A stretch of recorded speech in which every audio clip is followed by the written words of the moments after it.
ನಮಸ್ಕಾರ ಸ್ನೇಹಿತರೆ, ಇವತ್ತಿನ ವಿಡಿಯೋಲಿ ನಾನು ಸ್ಟ್ರೇಂಜರ್ ಥಿಂಗ್ಸ್ ಸೀಸನ್ 5 ನ 2ನೇ ಎಪಿಸೋಡ್ ನ ಬ್ರೇಕ್ ಡೌನ್ ಮಾಡ್ತೀನಿ. ಮೊದಲ ಸೀಸನ್ ಇಂದ ಹಿಡಿದು 5ನೇ ಸೀಸನ್ ನ ಮೊದಲ ಎಪಿಸೋಡ್ ವರೆಗೂ ಎಲ್ಲಾ ವಿಡಿಯೋಸ್ ಇರೋ ಪ್ಲೇ ಲಿಸ್ಟ್ ನ ಲಿಂಕ್ ಡಿಸ್ಕ್ರಿಪ್ಷನ್ ಅಲ್ಲಿ ಇದೆ ಸ್ನೇಹಿತರೆ. ಯಾವ್ದಾದ್ರೂ ವಿಡಿಯೋ ನೋಡಿಲ್ಲ ಅಂದ್ರೆ ಆ ವಿಡಿಯೋನ ನೋಡಿ. ಈ ಎಪಿಸೋಡ್ ಅಲ್ಲಿ ಡೆಮೋಗಾರ್ಗನ್ ಮೈಕ್ ಮತ್ತೆ ನ್ಯಾನ್ಸಿಯ ತಂಗಿ ಹಾಲಿ ಮೇಲೆ ದಾಳಿ ಮಾಡಿ ಏನ್ ಮಾಡುತ್ತೆ ಅಂತ ನೋಡ್ತೀವಿ. ಮಿಸ್ಟರ್ ವಾಟ್ಸಿಟ್ ಯಾರು, ವೆಕ್ನಾ ಎಲ್ಲಿದ್ದಾನೆ, ಏನ್ ಕತೆ ಅಂತ ಗೊತ್ತಾಗುತ್ತೆ. ಜೊತೆಗೆ ಕೆಲವೊಂದು ಹಿಡನ್ ಡೀಟೇಲ್ಸ್ ಮತ್ತೆ ರೆಫರೆನ್ಸಸ್ ಕೂಡ ಇದೆ. ಎಲ್ಲವನ್ನ ಬ್ರೇಕ್ ಡೌನ್ ಮಾಡ್ತೀನಿ. ವಿಡಿಯೋನ ಮಿಸ್ ಮಾಡದೆ ಕೊನೆವರೆಗೂ ನೋಡಿ ಸ್ನೇಹಿತರೆ. ಅದಕ್ಕಿಂತ ಮುಂಚೆ ಚಾನಲ್ಗೆ ನೀವಿನ್ನು ಸಬ್ಸ್ಕ್ರೈಬ್ ಆಗಿಲ್ಲ ಅಂದ್ರೆ ದಯವಿಟ್ಟು ಸಬ್ಸ್ಕ್ರೈಬ್ ಆಗಿ ಮತ್ತೆ ನೋಟಿಫಿಕೇಶನ್ ಬೆಲ್ ಐಕನ್ ಆನ್ ಮಾಡೋದ್ರ ಜೊತೆಗೆ ಹೈಪ್ ಕೂಡ ಮಾಡಿ ಸ್ನೇಹಿತರೆ. ಚಾನಲ್ಗೆ ಜಾಯ್ನ್ ಆಗಿ ಮೆಂಬರ್ ಆಗಿರೋ ಮಿಯಾಸ್ಟೀರಿಯಸ್ ರಿಯಾಕ್ಷನ್ ಅವ್ರಿಗೆ ತುಂಬಾನೇ ಥ್ಯಾಂಕ್ಸ್.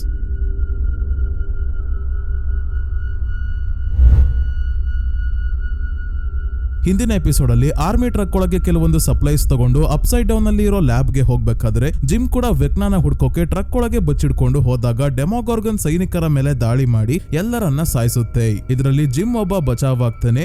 ಜಿಮ್ ಹತ್ರ ಟೆಲಿಮೆಟ್ರಿ ಟ್ಯಾಗ್ ಇರೋದ್ರಿಂದ ಸ್ಟೀವ್ ಮತ್ತೆ ಜಾನಥನ್ ಇವನನ್ನ ಟ್ರ್ಯಾಕ್ ಮಾಡ್ತಿದ್ರು. ಆದ್ರೆ ಸಿಗ್ನಲ್ ಸಿಗ್ದಲೆ ಜಿಮ್ ಎಲ್ಲೋದ ಅಂತ ಗೊತ್ತಾಗಲ್ಲ. ಅದೇ ವಿಲ್ ಹೈವ್ ಮೈಂಡ್ ಗೆ ಕನೆಕ್ಟ್ ಆಗಿರೋದ್ರಿಂದ ಡೆಮೋಗಾರ್ಗನ್ ನ್ಯಾನ್ಸಿಯ ಮನೆಗೆ ಹೋಗ್ತಿರೋದು ಕಾಣಿಸುತ್ತೆ. ಈ ವಿಷಯ ನ್ಯಾನ್ಸಿಗೆ ಹೇಳ್ತಿದ್ದಂಗೆ ತನ್ನ ಮನೆಯಲ್ಲಿರೋ ಅಪ್ಪ ಅಮ್ಮ ಮತ್ತೆ ತಂಗಿ ಹಾಲಿನ ಕಾಪಾಡೋಕೆ 11 ನ ಕರ್ಕೊಂಡು ಹೊರಡ್ತಾಳೆ. ಹಾಲಿ ಇದ್ದ ರೂಮ್ ಅಲ್ಲೇ ಡೋರ್ ಓಪನ್ ಮಾಡ್ಕೊಂಡು ಡೆಮೋಗಾರ್ಗನ್ ಹಾಲಿಯ ರೂಮ್ ಗೆ ಬರುತ್ತೆ. ಮುಂದೆ ಏನಾಗುತ್ತೆ ಅಂತ 2ನೇ ಎಪಿಸೋಡ್ ಅಲ್ಲಿ ನೋಡೋಣ. ಎಪಿಸೋಡ್ 2 ನ ಸ್ಟಾರ್ಟಿಂಗ್ ಅಲ್ಲಿ ಡೆಮೋಗಾರ್ಗನ್ ಹಾಲಿಯ ರೂಮ್ ಗೆ ಬಂದು ಇವಳನ್ನ ಎಲ್ಲಾ ಕಡೆ ಎತ್ತಿ ಬಿಸಾಕಿ ಕಾಲಿಡ್ಕೊಂಡು ಅಪ್ಸೈಡ್ ಡೌನ್ ಗೆ ಎಳ್ಕೊಂಡು ಹೋಗೋಕೆ ನೋಡುತ್ತೆ. ಆದ್ರೆ ಹಾಲಿ ಬೆಡ್ ನ ಇಟ್ಕೊಂಡಿದ್ದಾಗ ಇವಳ ಶೂ ಕಿತ್ಕೊಂಡು ಡೆಮೋಗಾರ್ಗನ್ ನ ಕೈಗೆ ಬರುತ್ತೆ. ಹಾಲಿ ಕಿರ್ಚಾಡ್ಕೊಂಡು ತನ್ನ ತಾಯಿಯ ರೂಮ್ ಒಳಗಿರೋ ಬಾತ್ರೂಮ್ ಗೆ ಬರ್ತಾಳೆ. ಮತ್ತೆ ಮಾನ್ಸ್ಟರ್ ಬಂತು ಅಂತ ಹೇಳಿದ್ರು ಕೂಡ ಕ್ಯಾರನ್ ಗೆ ನಂಬಿಕೆನೆ ಬರಲ್ಲ. ಕೆಟ್ಕನ್ಸ್ ಅಷ್ಟೇ ಬಿಡು, ಸಮಾಧಾನ ಅನ್ಬೇಕಾದ್ರೆ ಸಮಾಧಾನ ಮಾಡೋಕೆ ಡೆಮೋಗಾರ್ಗನ್ನೇ ಬರುತ್ತೆ. ಬಾತ್ರೂಮ್ ನ ಡೋರ್ ಹೊಡೆದಾಕಿ ಒಳಗೆ ಬರೋಷ್ಟ್ರಲ್ಲಿ ಕ್ಯಾರನ್ ಹಾಲಿನ ಇಟ್ಕೊಂಡು ಬಾತ್ ಟಬ್ ನ ನೀರಲ್ಲಿ ಮುಳುಗಿದ್ದಾರೆ. ಇದರಿಂದ ಡೆಮೋಗಾರ್ಗನ್ ಗೆ ಇವರು ಕಾಣಿಸ್ತಿಲ್ಲ. ಕತ್ಲಲ್ಲಿ ಹೊರಗೆ ಗಾಲ್ಫ್ ಆಡ್ತಿರೋ ಟೆಡ್ ಮಾನ್ಸ್ಟರ್ ಕಡೆಯಿಂದ ಮನೆಯಲ್ಲಿ ಲೈಟ್ಸ್ ಫ್ಲಿಕರ್ ಆಗ್ತಿರೋದು ನೋಡಿ ಇದೇ ನಮ್ಮ ಮಗಳು ಸೇರ್ಕೊಂಡು ಮನೆ ಒಳಗೆ ಆಟ ಆಡ್ತಿದಾರ ಅಂತ ಬಂದಾಗ ಮಾನ್ಸ್ಟರ್ ನ ನೋಡಿ ಇದರ ಜೊತೆ ಫೈಟ್ ಮಾಡೋಕೆ ಟ್ರೈ ಮಾಡ್ತಾನೆ. ಆದ್ರೆ ಆಗಲ್ಲ. ಮಾನ್ಸ್ಟರ್ ಪಂಚಾಯತಿ ಒಂದು ಬಿಡ್ತಿದ್ದಂಗೆ ಟೆಡ್ ಹಾರೋಗಿ ರೂಮ್ ಒಳಗೆ ಬಿದ್ದು ಪ್ರಜ್ಞೆ ತಪ್ತಾನೆ.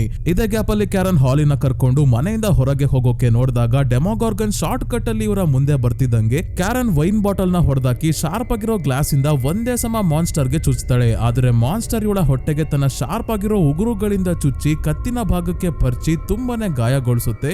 ಮತ್ತೆ ಹಾಲಿನ ಎತ್ಕೊಂಡು ಅಪ್ಸೈಡ್ ಡೌನ್ ಗೆ ಹೋಗುತ್ತೆ. ಎಲ್ಲ ಆದ್ಮೇಲೆ ಸರಿಯಾದ ಸಮಯಕ್ಕೆ ಬಂದ ನ್ಯಾನ್ಸಿ ಮತ್ತೆ 11 ಮೊದಲು ಕ್ಯಾರನ್ ನ ದೇಹದಿಂದ ಹೋಗ್ತಿರೋ ರಕ್ತವನ್ನ ತಮ್ಮ ಬಟ್ಟೆಯಿಂದ ನಿಲ್ಸೋಕೆ ನೋಡ್ತಿದ್ದಾರೆ. ಆದ್ರೆ ಹಾಲಿನ ಕಾಪಾಡೋದು ಕೂಡ ಮುಖ್ಯ ಅಲ್ವಾ. ಹಾಗಾಗಿ 11 ಡೆಮೋಗಾರ್ಗನ್ ಅವಳನ್ನ ಎಳ್ಕೊಂಡು ಹೋಗಿರೋ ಡೋರ್ ಇಂದಾನೆ ಅಪ್ಸೈಡ್ ಡೌನ್ ಗೆ ಬರ್ತಾಳೆ. ಸೊ ನ್ಯಾನ್ಸಿ ಜೊತೆಗೆ ಈಗ ತಾನೇ ಬಂದ ಲೂಕಸ್, ಮೈಕ್ ಎಲ್ಲ ಸೇರಿ ಟೆಡ್ ಮತ್ತೆ ಕ್ಯಾರನ್ ನ ಹಾಸ್ಪಿಟಲ್ ಗೆ ಕರ್ಕೊಂಡ್ ಬರ್ತಾರೆ.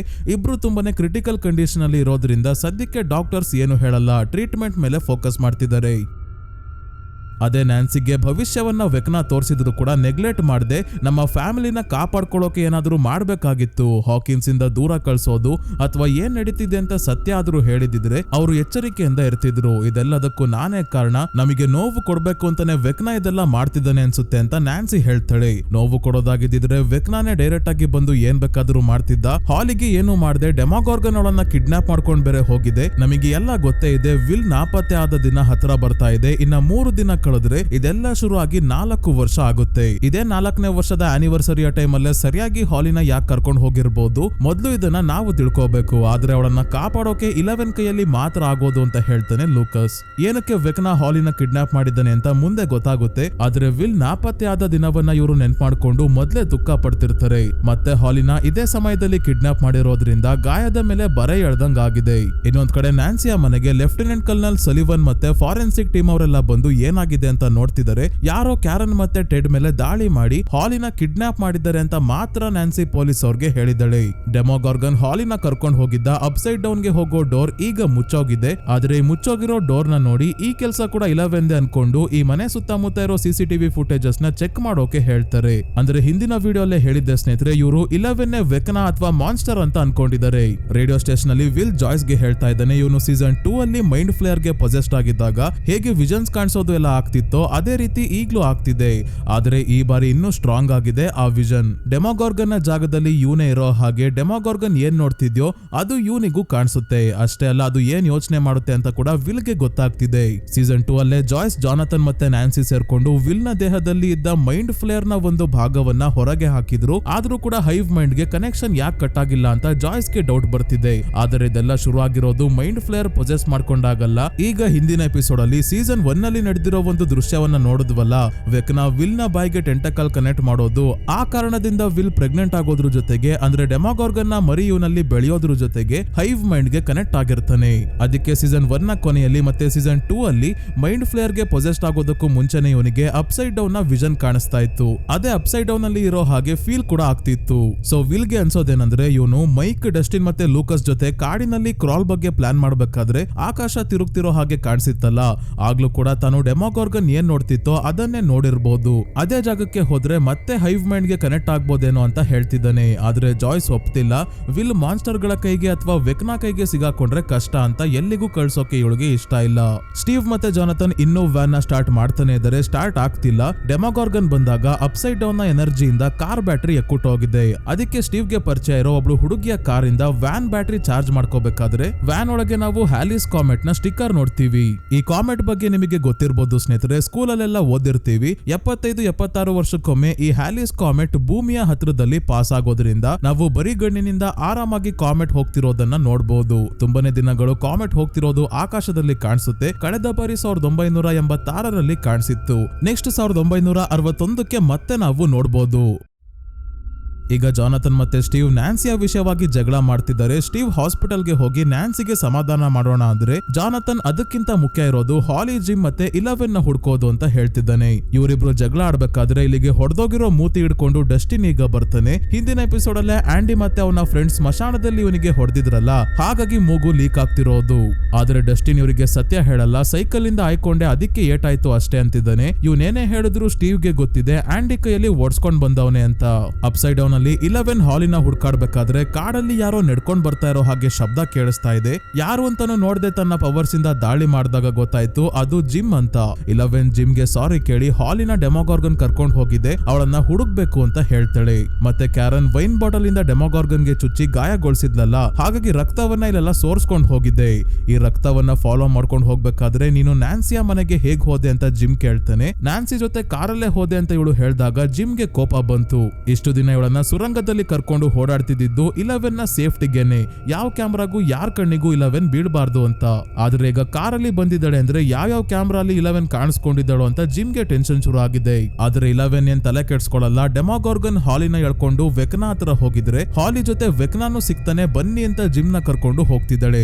ಹಾಸ್ಪಿಟಲ್ ಅಲ್ಲಿ ಮೈಕ್ ಕಾಫಿ ತಗೊಂಡ್ ಬರ್ಬೇಕಾದ್ರೆ ಮತ್ತೆ ಇಲ್ಲಿ A wrinkle in time book ನ ನೋಡಿ ಇವನಿಗೆ ಹಾಲಿಯ ಫ್ರೆಂಡ್ ಮಿಸ್ಟರ್ ವಾಟ್ಸಿಟ್ ಕಡೆ ಗಮನ ಹೋಗುತ್ತೆ. ಇವನು ನ್ಯಾನ್ಸಿಗೆ ಹೇಳ್ತಾನೆ A wrinkle in time book ಅಲ್ಲಿ ಇರೋದು ಮಿಸಸ್ ವಾಟ್ಸಿಟ್ ಅನ್ನೋ ಮಹಿಳೆ, ಅದನ್ನೇ ಚೇಂಜ್ ಮಾಡಿ ತನ್ನ ಈ ಫ್ರೆಂಡ್ ಗೆ ಮಿಸ್ಟರ್ ವಾಟ್ಸಿಟ್ ಅಂತ ಕರಿತಾ ಇದ್ದಾಳೆ. ಅಂದ್ರೆ ಅವನು ನಿಜವಾಗ್ಲೂ ಯಾಕೆ ಇರಬಾರ್ದು? ಮಿಸ್ಟರ್ ವಾಟ್ಸಿಟ್ ಹಾಕಿನ್ಸ್ ಅಲ್ಲಿ ಮಾನ್ಸ್ಟರ್ಸ್ ಇದಾವೆ, ಅವುಗಳು ಹಾಲಿಗೋಸ್ಕರ ಬರ್ತಾ ಇದಾವೆ ಅಂತ ಹೇಳಿದ್ದ ದಿನಾನೇ ಹಾಲಿ ಕಿಡ್ನಾಪ್ ಆಗಿದ್ದಾಳೆ. ಅಂದ್ರೆ ಮೊದಲು ನಾವು ಈ ಮಿಸ್ಟರ್ ವಾಟ್ಸಿಟ್ ನ ಹುಡುಕ್ಬೇಕು, ಅವನಿಗೆ ಎಲ್ಲಾ ವಿಷಯ ಗೊತ್ತಿರೋ ಹಾಗಿದೆ ಅಂತ ಹೇಳ್ತಾನೆ.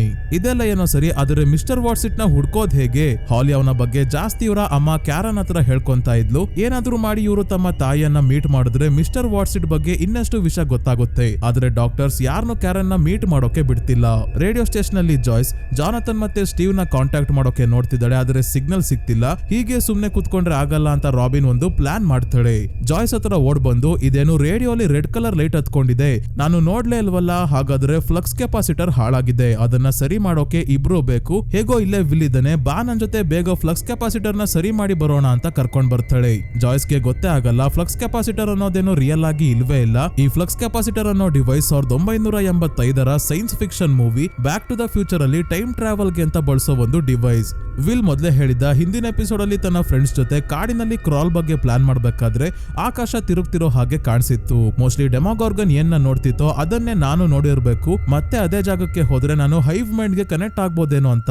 ಆದ್ರೆ ಜಾಯ್ಸ್ಗೆ ಇವ್ನ್ಗೇನಾದ್ರೂ ಆದ್ರೆ ಅಂತ ಭಯ, ಅದಕ್ಕೆ ಎಲ್ಲಿಗೂ ಕಳ್ಸಿರಲ್ಲ. ಹಾಗಂತ ರಾಬಿನ್ ಸುಮ್ನಿರ್ತಾಳ. ಫ್ಲಕ್ಸ್ ಕೆಪಾಸಿಟರ್ ಅಂತ ಕತೆ ಹೊಡೆದು ವಿಲ್ ನ ಕೊನೆಗೂ ಕರ್ಕೊಂಡ್ ಹೊಡ್ತಾಳೆ. ಹೇಳ್ತಾಳೆ. ಈಗ ವಾಕಿ ಟಾಕಿ ವರ್ಕ್ ಆಗ್ತಿರೋದ್ರಿಂದ ಜಾಯ್ಸ್ ಜಾನಥನ್ಗೆ ಕಾಂಟ್ಯಾಕ್ಟ್ ಮಾಡಿ ನಿಮ್ಮ ಫ್ಲಕ್ಸ್ ಕೆಪಾಸಿಟರ್ ಏನಾದ್ರೂ ಹಾಳಾಗಿದ್ಯಾ, ಅದಕ್ಕೆ ಕನೆಕ್ಷನ್ ಅಲ್ಲಿ ಸಮಸ್ಯೆ ಆಗಿರ್ಬೋದು ರಾಬಿನ್ ಹೇಳಿದ್ಲು ಅಂದಾಗ ಜಾನಥನ್ ಸ್ಟೀವ್ ಮತ್ತೆ ಡಸ್ಟಿನ್ಗೆ ಅಳೋದ ನಗೋದ ಅಂತಾನೆ ಗೊತ್ತಾಗ್ತಿಲ್ಲ. ಅಪ್ಸೈಡ್ ಡೌನ್ ಅಲ್ಲಿ ಲ್ಯಾಬ್ ಅಲ್ಲಿ ಇರೋ ಡಾಕ್ಟರ್ ಕೆ ಹತ್ರ ಒಬ್ಬ ಸೋಲ್ಜರ್ ಬಂದು ಸಿಸಿಟಿವಿಯಲ್ಲಿ 11 ನ್ಯಾನ್ಸಿ ಜೊತೆ ಕಾಣಿಸ್ಕೊಂಡಿರೋ ವಿಷಯ ಹೇಳ್ತಾನೆ. ಅಷ್ಟೇ ಅಲ್ಲ 11 ಅಪ್ಸೈಡ್ ಡೌನ್ ಅಲ್ಲೇ ಇದ್ದಾಳೆ ಅಂತ ಕೂಡ ಗೊತ್ತಾಗಿದೆ. 11 ಡೆಮೋಗಾರ್ಗನ್ ರಕ್ತವನ್ನ ಫಾಲೋ ಮಾಡ್ಕೊಂಡ್ ಬರ್ಬೇಕಾದ್ರೆ ಜಿಮ್ಗೆ ಬುಲೆಟ್ ತಗ್ಲಿತ್ತಲ್ಲ, ಅದು ತುಂಬಾನೇ ನೋವಾಗ್ತಿದೆ. ಏನಾಗಿದೆ ನಿಮ್ಗೆ ಅಂತ 11 ನೋಡಿದಾಗ ಗಾಯ ಆಗಿರೋದು ಗೊತ್ತಾಯ್ತು. ಅದಕ್ಕೆ ಮೊದಲು ಫಸ್ಟ್ ಏಡ್ ಮಾಡೋಕೆ ಇಲ್ಲೇ ಜಿಮ್ ನ ಕೂರಿಸ್ಕೊಂತಾಳೆ. ಇದನ್ನೆಲ್ಲ ನೀನು ಎಲ್ಲಿಂದ ಕಲ್ತೆ ಅಂತ ಜಿಮ್ ಕೇಳಿದಾಗ ಮ್ಯಾಕ್ಸ್ ಹೇಳ್ಕೊಟ್ಟಿದ್ಲು, ಮೊದಲು ಕ್ಲೀನ್ ಮಾಡ್ಬೇಕು, ಆಮೇಲೆ ಡಿಸ್ಇನ್ಫೆಕ್ಟ್ ಮಾಡ್ಬೇಕು, ಕೊನೆಯಲ್ಲಿ ಬ್ಯಾಂಡೇಜ್ ಹಾಕ್ಬೇಕು ಅಂತ ಹೇಳ್ತಾಳೆ. ಸೀಸನ್ 3 ಅಲ್ಲಿ ಮೈಂಡ್ ಫ್ಲೇಯರ್ 11 ಮೇಲೆ ದಾಳಿ ಮಾಡಿ ಅವಳ ಕಾಲಿಗೆ ಗಾಯ ಮಾಡಿದಾಗ ಗಾಯಕ್ಕೆ ಫಸ್ಟ್ ಏಡ್ ಮಾಡೋಕೆ ಒಂದು ಸ್ಟೋರ್ಗೆ ನುಗ್ತಾರೆ. ಅಲ್ಲಿ ಹೇಗೆ ಗಾಯಕ್ಕೆ ಟ್ರೀಟ್ ಮಾಡ್ಬೇಕು ಅಂತ ಮ್ಯಾಕ್ಸ್ ಹೇಳ್ಕೊಡೋದು ನಾವು ನೋಡಿದೀವಿ. ಸೊ ಜಿಮ್ ಮತ್ತೆ ತನ್ನ ಮಗಳನ್ನ ನೆನ್ಪು ಮಾಡ್ಕೊಂತಾನೆ. ಚಿಕ್ಕವನಿದ್ದಾಗ ಜಿಮ್ ತನ್ನ ತಂದೆಯ ಮಾತು ಕೇಳ್ತಿರ್ಲಿಲ್ಲ ಅಂತ ಆರ್ಮಿಗೆ ಸೇರ್ಸಿರ್ತಾರೆ. ಅಲ್ಲೂ ನಾನೇ ಗ್ರೇಟ್ ಅನ್ನೋ ಫೀಲಿಂಗ್ ಜಿಮ್ಗೆ. ಆದ್ರೆ ನಾನು ಮಾಡಿದ್ದೆ ಸರಿ ಅಂತ ಅನ್ಕೊಂಡು ಜೀವನದಲ್ಲಿ ತುಂಬಾನೇ ತಪ್ಪು ನಿರ್ಧಾರಗಳನ್ನ ಮಾಡಿದ್ದಾನೆ. ಮಗಳಿಗೆ ಕ್ಯಾನ್ಸರ್ ಬಂದಾಗ ಅವಳು ಕೂಡ ತುಂಬಾನೇ ಧೈರ್ಯದಿಂದ ಹೋರಾಡಿರ್ತಾಳೆ. ಸಾವು ಹತ್ರ ಬರ್ತಿದೆ ಅಂತ ಗೊತ್ತಿದ್ರು ಕೂಡ ಹೆದರ್ಕೊಂಡಿರಲ್ಲ. ಕೊನೆವರೆಗೂ ಹೋರಾಡಿ ಸಾವನ್ನಪ್ಪಿರ್ತಾಳೆ. ಹಾಗಾಗಿ 11 ನ ಕೂಡ ಕಳ್ಕೊಳ್ಳೋಕೆ ಜಿಮ್ಗೆ ಇಷ್ಟ ಇಲ್ಲ. ಈಗ ಗಾಯಕ್ಕೆ ಬ್ಯಾಂಡೇಜ್ ಹಾಕಿ ಆದ್ಮೇಲೆ ಮುಂದೆ ಆ ಮಾನ್ಸ್ಟರ್ ನ ಹುಡ್ಕೋಕೆ ನಾನು ಲೀಡ್ ಮಾಡ್ತೀನಿ, ನೀನು ನನ್ ಹಿಂದೆ ಇರ್ಬೇಕು ಅಂತ ಜಿಮ್ 11ಗೆ ಹೇಳಿ ಇವಳನ್ನ ಮುಂದೆ ಕರ್ಕೊಂಡು ಹೊಡ್ತಾನೆ. ಇದೇ ಸಮಯಕ್ಕೆ ಜಿಮ್ ಮತ್ತೆ 11ಗೆ ಮಾನ್ಸ್ಟರ್ ನ ಶಬ್ದ ಎಲ್ಲ ಕೇಳಿಸ್ತಿರೋದ್ರಿಂದ ಶಬ್ದ ಬರ್ತಿರೋ ಕಡೆನೆ ನಡ್ಕೊಂಡ್ ಬರ್ತಾರೆ. ನೋಡಿದ್ರೆ ಇಲ್ಲಿ ಮಾನ್ಸ್ಟರೇ ಇಲ್ಲ, ಆರ್ಗ್ಯಾನಿಕ್ ಸಬ್ಸ್ಟೆನ್ಸ್ ಇಂದ ಆಗಿರೋ ಒಂದು ದೊಡ್ಡ ಗೋಡೆ ಇದೆ. ಇಲ್ಲೇ ಹಾಲಿಯ ಮತ್ತೊಂದು ಶೂ ಕೂಡ ಬಿದ್ದಿದೆ. ಎಪಿಸೋಡ್ ನ ಸ್ಟಾರ್ಟಿಂಗ್ ಅಲ್ಲಿ ಡೆಮೋಗಾರ್ಗನ್ ಇವಳನ್ನ ಎಳ್ಕೋಬೇಕಾದ್ರೆ ಒಂದು ಶೂ ಮನೆಯಲ್ಲೇ ಬಿದ್ದಿತ್ತು, ಇನ್ನೊಂದು ಶೂ ಇಲ್ಲಿ ಬಿದ್ದಿದೆ. ಅಂದ್ರೆ ಡೆಮೋಗಾರ್ಗನ್ ಇವಳನ್ನ ಈ ಗೋಡೆಯ ಮುಖಾಂತರ ಇನ್ನೊಂದು ಸೈಡ್ಗೆ ಎಳ್ಕೊಂಡು ಹೋಗಿದೆ ಅಂತ ಇವರಿಬ್ರಿಗೂ ಗೊತ್ತಾಯ್ತು. ವಿಲ್ ಮತ್ತೆ ರಾಬಿನ್ ಕಾಡಿನಲ್ಲಿ ಇರೋ ಪಿಕ್ನಿಕ್ ಟೇಬಲ್ ಹತ್ರ ಬಂದಿದ್ದಾರೆ. ಇಲ್ಲೇ ಅಲ್ವಾ ಆಕಾಶ ತಿರುಗ್ತಾ ಇರೋ ಹಾಗೆ ಕಾಣಿಸಿದ್ದು. ಇವರ ಪ್ಲಾನ್ ಏನಂದ್ರೆ ಹೈವ್ ಮೈಂಡ್ ಗೆ ವಿಲ್ ಕನೆಕ್ಟ್ ಆಗೋದು ರೇಡಿಯೋ ಸಿಗ್ನಲ್ ತರಾನೇ ವರ್ಕ್ ಆಗೋದಾದ್ರೆ ಯಾವ್ದಾದ್ರು ಮಾನ್ಸ್ಟರ್ ಇವನ ಹತ್ರ ಇದ್ದಾಗ ಮಾತ್ರ ವಿಲ್ ಗೆ ಸಿಗ್ನಲ್ ಸಿಗುತ್ತೆ. ವಿಲ್ ಗೆ ಆ ಮಾನ್ಸ್ಟರ್ ಏನ್ ಮಾಡ್ತಿದೆ ಅನ್ನೋದು ಗೊತ್ತಾಗುತ್ತೆ. ಅದಕ್ಕೆ ಇಲ್ಲೇ ಹತ್ರದಲ್ಲಿ ಎಲ್ಲಾದ್ರೂ ಮಾನ್ಸ್ಟರ್ ಇರ್ಬೋದಾ ಅಂತ ಓಡಾಡ್ತಿದ್ದಾರೆ. ಇಬ್ರು ಹಾಗೆ ಕಾಡಲ್ಲಿ ಓಡಾಡ್ತಾ ಮಾತಾಡ್ಬೇಕಾದ್ರೆ ಹಿಂದಿನ ಎಪಿಸೋಡ್ ಅಲ್ಲಿ ರಾಬಿನ್ ವಿಕ್ಕಿ ಜೊತೆ ರೊಮ್ಯಾನ್ಸ್ ಮಾಡ್ತಿರೋದನ್ನ ವಿಲ್ ನೋಡಿದ್ನಲ್ಲ.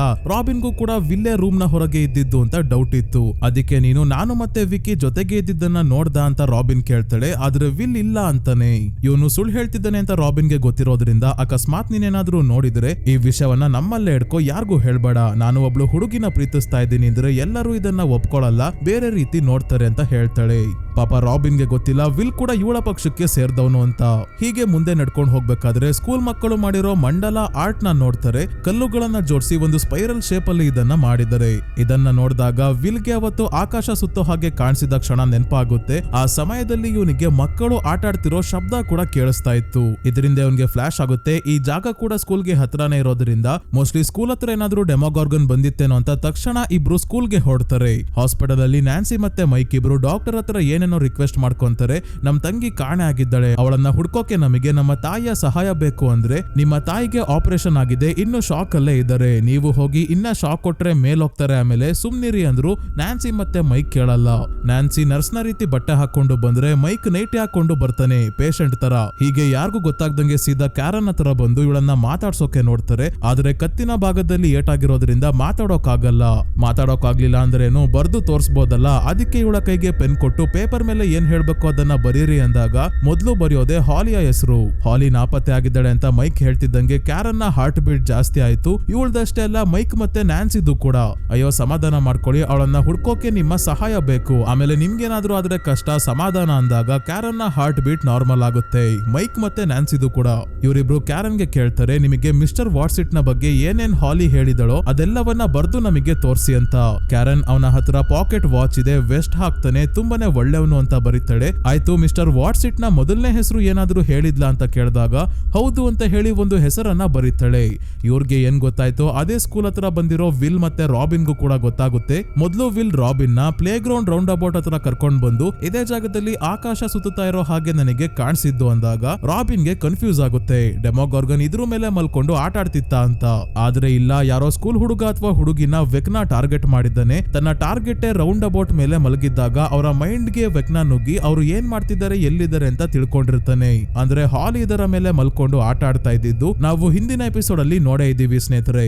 ಡೆರಿಕ್ ಅನ್ನೋ ಹುಡುಗ ಬೇಕು ಅಂತಾನೆ ಈ ರೌಂಡ್ ಅಬೌಟ್ ನ ಜೋರಾಗಿ ತಿರುಗಿಸಿದಾಗ ಅದೇ ಸಂದರ್ಭದಲ್ಲಿ ಹಾಲಿ ಏನ್ ಮಾಡ್ತಿದ್ದಾಳೆ ಅಂತ ವೆಕ್ನಾ ಅವಳ ಮೈಂಡ್ ಗೆ ಹೋಗಿ ನೋಡಿರ್ತಾನೆ. ಹಾಲಿ ಆಕಾಶ ತಿರುಗ್ತಾ ಇರೋದನ್ನ ನೋಡಿರ್ತಾಳೆ. ಅದೇ ವೆಕ್ನಾಗೂ ಕಾಣಿಸುತ್ತೆ. ವೆಕ್ನಾಗೆ ಕನೆಕ್ಟ್ ಆಗಿರೋ ವಿಲ್ಗೂ ಕೂಡ ಇದೇ ಕಾಡಿನಲ್ಲಿ ತನ್ನ ಫ್ರೆಂಡ್ಸ್ ಜೊತೆ ಇದ್ದಾಗ ಕಾಣಿಸಿದ್ದು.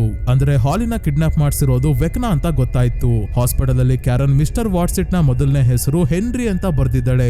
ವೆಕ್ನಾನ ನಿಜವಾದ ಹೆಸರು ಹೆನ್ರಿನೇ. ತನ್ನ ತಂದೆ ತಾಯಿ ಮತ್ತೆ ಸಹೋದರಿ ಜೊತೆ ಇದ್ದಾಗ ಹೆನ್ರಿ ಆಗಿದ್ದ. ತನ್ನ ತಾಯಿ ಮತ್ತೆ ಸಹೋದರಿಯನ್ನ ಸಾಯಿಸಿ ತಂದೆ ವಿಕ್ಟರ್ ನ ಮೆಂಟಲ್ ಹಾಸ್ಪಿಟಲ್ ಗೆ ಹೋಗೋ ಹಾಗೆ ಮಾಡಿದ ನಂತರ ಆಗ ಹಾಕಿನ್ಸ್ ಲ್ಯಾಬ್ ನ ಡೈರೆಕ್ಟರ್ ಆಗಿದ್ದ ಮಾರ್ಟಿನ್ ಹೆನ್ರಿನ ಕರ್ಕೊಂಡು ಹೋಗಿ ತಮ್ಮ ಎಕ್ಸ್ಪೆರಿಮೆಂಟ್ ಗೋಸ್ಕರ ಬಳಸ್ಕೊಂಡು ನಂಬರ್ 1 ಅಂತ ಹೆಸರು ಕೊಡ್ತಾರೆ. ಹಾಕಿನ್ಸ್ ಲ್ಯಾಬ್ ಅಲ್ಲೇ ಇದ್ದ 11 ಇವನನ್ನ ಅಪ್ಸೈಡ್ ಡೌನ್ ಗೆ ಕಳಿಸಿದಾಗ ವೆಕ್ನಾ ಆಗ್ತಾನೆ. ಸೊ ಮೈಕ್ ಮತ್ತೆ ನ್ಯಾನ್ಸಿಗೂ ಕೂಡ ಹಾಲಿಯ ಕಿಡ್ನಾಪ್ ನ ಹಿಂದೆ ಇರೋದು ವೆಕ್ನಾ ಅಂತ ಕನ್ಫರ್ಮ್ ಆಯ್ತು. ಇನ್ನೊಂದ್ ಕಡೆ ಹೆನ್ರಿಯ ರೂಪದಲ್ಲಿ ಇರೋ ವೆಕ್ನಾನ ನೋಡ್ತೀವಿ. ಇವನನ್ನೇ ಮಿಸ್ಟರ್ ವಾಟ್ಸಿಟ್ ಅಂತ ಹಾಲಿ ಕರೆಯೋದು. ಹಾಲಿನ ಹೆನ್ರಿ ತನ್ನ ಫ್ಯಾಮಿಲಿ ಇದ್ದ ಮನೆಗೆನೆ ಕರ್ಕೊಂಡ್ ಬಂದಿದ್ದಾನೆ. ಈ ಮನೆ ಹಿಂದಿನ ಸೀಸನ್ ನ ಕೊನೆಯಲ್ಲಿ ದೊಡ್ಡ ದ್ವಾರ ಓಪನ್ ಆಗ್ಬೇಕಾದ್ರೇನೆ ನಾಶ ಆಗಿದೆ.